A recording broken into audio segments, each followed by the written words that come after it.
Stand-up comedy, your host and MC presents Comedy Appetizers, a podcast where you will find short comedy sets, stories, and funny bits from the famous and not so famous. Here is your host and MC, Scott Edwards. Hi, and welcome to this week's episode of Comedy Appetizers. I have some straight stand-up comedy recorded recently in a live show, so the audio is a little bit off, but the very funny Johnny Steele out of the San Francisco Bay Area shares a little bit of his stand-up comedy for a fundraiser for a good friend of ours, Will Durst. So sit back and enjoy some stand-up comedy by Johnny Steele.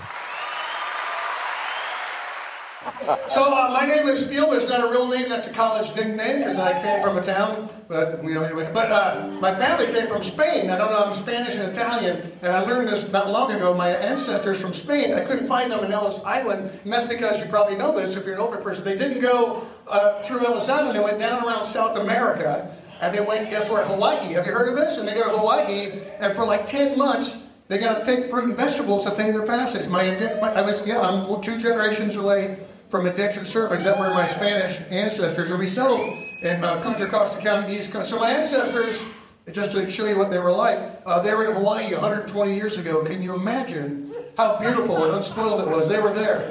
They walked, yeah, there you go. They were there. Simple. Music or sad music? Oh, there you go. All right. All right. Oh yeah, brother, it was over there a long time ago. And you know what happened?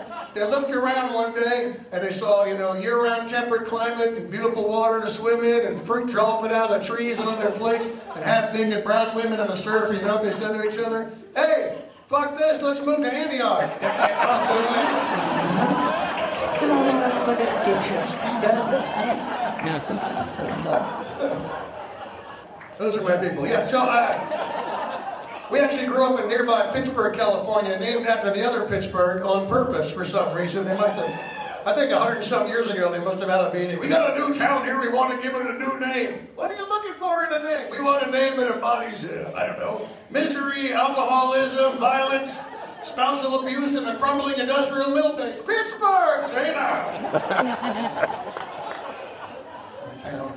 Pittsburgh, we were known for 2 things. My hometown, we have the, almost perennially, we have the toughest football team. If you know Pittsburgh, have the toughest football team and the lowest SAT scores. Thank you very much. We could easily beat you 48-0. We just couldn't tell you what that added up to. Doesn't add up to anything. 0 doesn't count. Shut up! I'm trying to figure it out. I had a lot of concussions when they thought that was a good idea. I played all the way through college. And high school was really bad. Concussions, like you get knocked down and you'd be on the field. Anybody do this? And they come up and they snap that thing in your nose with some kind of ammonia stick. And they drag you to the sidelines and you're looking like this. And they put you on the bench and they go, who's president? And you said something like, Lincoln? Close enough. Get your ass back in there. Play a few more. Yeah, I'm a little worried because now we know about CTE and brain damage and all that. And my high school, you tackled head first. Who played when you tackled head first? They're ruining the game now. You went helmet to helmet. The guy with the most paint or plastic on the front of his helmet after the game was the stud of the week. That was a contest. You put your helmet in front of the coach's office if you thought you might have a chance. And you look over the helmets and the guy who had the most head-to-head collisions was the winner. You got 2 things. The coveted stud of the week sticker. Number 1 for the back of your helmet. You got that.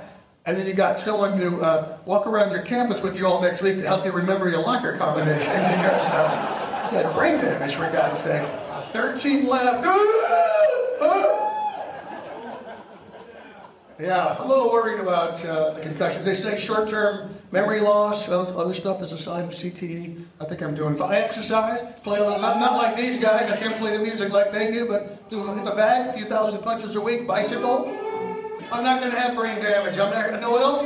I tell you what. I don't know if I mentioned it or not. I grew up in Pittsburgh and I played a lot of football when I was a young man. I happened to be at the Sir Optimus Club this evening, and Manchik is a beautiful town. You think, where am I? Well, I know the audio wasn't amazing, but that was Johnny Steele live on stage as he was doing a little comedy set for a fundraiser for a friend of ours, Will Durst. And I just saw this show the other day, and he's such a great stand-up comic, always a little vivacious and crazy, but very funny. So that was Johnny Steele. Hey, thanks for joining us on the podcast Comedy Appetizers, our short form stand-up format. If you get a chance, come back next week. We'll have another short bit of stand-up comedy for you. Hey, thanks for listening. Bye. Thanks for listening to this week's episode of Comedy Appetizers. Be sure to share with family and friends, and we will see you this Sunday for our regular podcast, your host and MC, and again next Friday for another episode of Comedy Appetizers. Bye!